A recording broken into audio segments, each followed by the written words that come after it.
Imagine viver em uma civilização onde cada detalhe da sua vida, desde a colheita do milho até o resultado de uma guerra, dependia da vontade dos deuses. Para os maias, os deuses não apenas criaram o mundo, mas também exigiam um pagamento constante: sangue humano. Eles acreditavam que o sangue era a essência vital que mantinha o universo funcionando, como se fosse o combustível dos próprios deuses. E não estamos falando apenas de crença simbólica.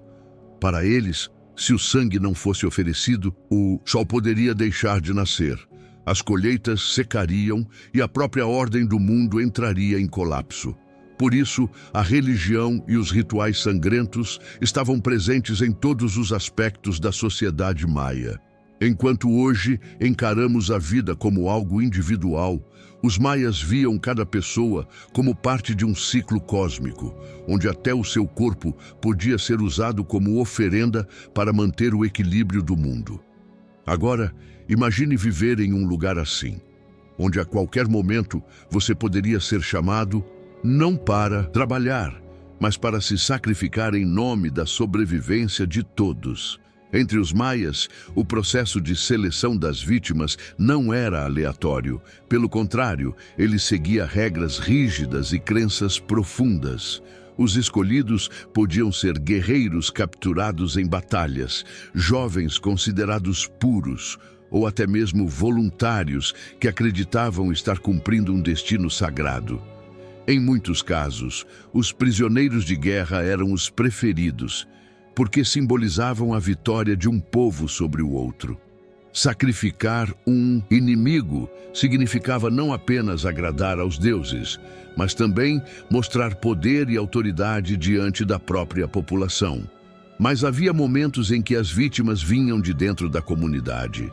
Jovens saudáveis, mulheres virgens e até crianças podiam ser oferecidos, especialmente quando a colheita estava em risco ou em períodos de calamidade.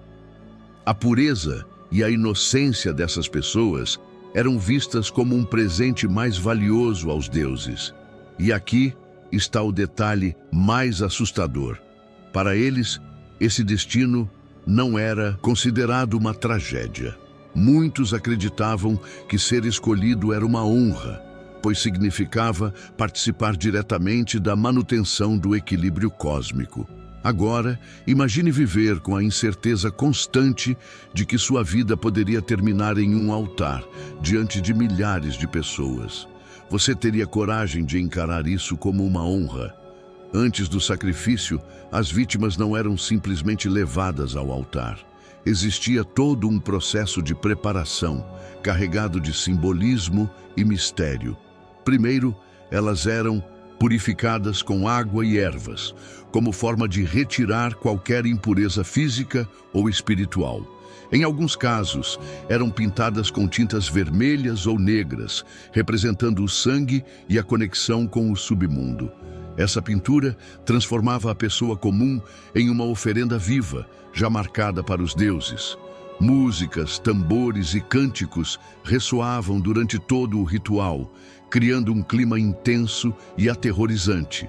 A comunidade inteira participava, acompanhando cada passo. Era uma mistura de devoção e espetáculo, onde todos acreditavam estar presenciando algo grandioso e necessário. Em algumas cerimônias, as vítimas recebiam bebidas alcoólicas ou substâncias alucinógenas para reduzir a dor ou induzir um estado de transe. Isso não era por compaixão, mas para que o sacrifício acontecesse de forma mais pura e aceitável aos olhos dos deuses. Imagine estar preso, ouvindo o som incessante dos tambores, sentindo o cheiro de incenso e sangue no ar, enquanto toda uma multidão espera pela sua morte. Essa preparação não era apenas física, era psicológica, esmagadora, e fazia com que até o mais corajoso tremesse diante do destino inevitável. Chegado o instante final, a vítima era conduzida até o topo da pirâmide, diante de milhares de olhos atentos.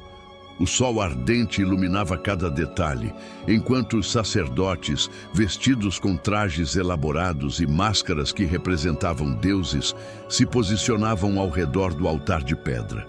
A vítima era deitada, imobilizada pelos assistentes rituais. O som dos tambores aumentava de intensidade, como se o próprio coração da multidão batesse em sincronia com o que estava prestes a acontecer. Com uma lâmina de obsidiana, extremamente afiada, mas também frágil, o sacerdote abria o peito da vítima em um movimento rápido e preciso. O objetivo era arrancar o coração ainda pulsando, oferecendo-o imediatamente aos deuses. O sangue escorria pelo altar, descendo pelos degraus da pirâmide. Para os maias, esse sacrifício não era apenas morte, era a renovação do pacto entre os homens e as divindades, a garantia de chuvas, fertilidade e proteção contra catástrofes. Enquanto isso, a multidão aplaudia, gritava e celebrava. Para eles, assistir àquele momento era um privilégio, um sinal de devoção. Mas, para qualquer pessoa de hoje, seria uma cena de horror quase impossível de suportar. Se você estivesse ali, cercado por gritos, sangue e a atmosfera sufocante do ritual, dificilmente suportaria assistir. Muito menos será vítima de um dos sacrifícios mais brutais da história. Os sacrifícios maias não eram eventos escondidos ou secretos, muito pelo contrário. Eles eram verdadeiros espetáculos públicos, realizados diante de milhares de pessoas. A presença da multidão era essencial. Quanto maior a audiência, mais forte era a mensagem de poder e devoção transmitida.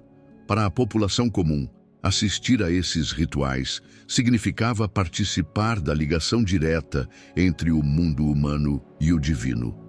Era uma oportunidade de mostrar fé, lealdade e obediência às autoridades religiosas e políticas. O sacrifício não era visto como crueldade, mas como uma honra suprema oferecida aos deuses para garantir a prosperidade de todos. Já para a elite, o ritual era também uma forma de reforçar sua autoridade. Reis e nobres participavam diretamente, muitas vezes escolhendo as vítimas ou até realizando o primeiro golpe cerimonial. Dessa forma, eles deixavam claro que seu poder vinha dos deuses e que apenas eles tinham a capacidade de manter a ordem cósmica e a sobrevivência da sociedade. A cada coração arrancado, a cada gota de sangue derramada, a hierarquia social era reafirmada. O povo via seus governantes como intermediários sagrados, indispensáveis para a manutenção do equilíbrio entre a vida e a morte. Mas, para alguém de hoje, estar no meio dessa multidão significaria encarar de frente a violência, o fanatismo e a devoção inabalável que sustentavam uma das culturas mais fascinantes e assustadoras da história. Para os maias, o sangue não era apenas um símbolo, ele era a própria essência da vida. Acreditava-se que os deuses haviam criado o mundo através de sacrifícios, e por isso, o sangue humano era a energia vital que os alimentava e mantinha o equilíbrio do universo. Cada gota oferecida tinha um peso espiritual enorme. O coração pulsante, arrancado em plena cerimônia, era visto como a maior oferenda possível. A prova de que os humanos devolviam aos deuses aquilo que haviam recebido, a própria vida. Essa visão fazia com que o sacrifício não fosse encarado como punição ou crueldade, mas como uma troca justa e necessária. Se o sangue deixasse de ser derramado, acreditava-se que o sol poderia deixar de nascer, as colheitas falhariam e a ordem cósmica entraria em colapso. Não eram apenas prisioneiros que sangravam pelos deuses. Nobres e até os próprios reis realizavam autossacrifícios, perfurando línguas, orelhas e órgãos genitais para oferecer seu próprio sangue em momentos de grande importância. Essa prática reforçava o elo direto entre a realeza e o mundo divino, provando que até os mais poderosos se submetiam à vontade dos deuses. Mas, para alguém de hoje, acostumado a pensar em sangue apenas em hospitais ou filmes de ficção, imaginar um mundo onde a sobrevivência do cosmos dependia de sacrifícios sangrentos seria algo simplesmente insuportável. Agora que você já entendeu como funcionavam os rituais e a mentalidade dos maias, fica claro por que seria quase impossível sobreviver nesse cenário. Imagine viver em uma sociedade onde a qualquer momento você poderia ser escolhido para se tornar uma oferenda aos deuses. Não importava se você fosse prisioneiro de guerra, um estrangeiro capturado ou até mesmo parte da população local. A lógica religiosa era implacável. A honra não estava em escapar, mas em ser sacrificado. Isso significava que fugir ou resistir era inútil. A própria comunidade acreditava que sua morte era necessária para manter o mundo funcionando. Você, com a mentalidade moderna, jamais conseguiria compreender como o sangue e a dor eram vistos como forças sagradas e indispensáveis. Para os maias, o sacrifício não era um horror, mas sim uma dádiva. Para você, seria um pesadelo sem fim. No fim, a vida entre os maias não era apenas um desafio físico, mas psicológico. O simples fato de acordar todos os dias, sabendo que o sol só continuava a brilhar porque alguém havia sido sacrificado, já seria suficiente para enlouquecer. E é por isso que, sem dúvida alguma, você não sobreviveria à realidade sangrenta do mundo maia.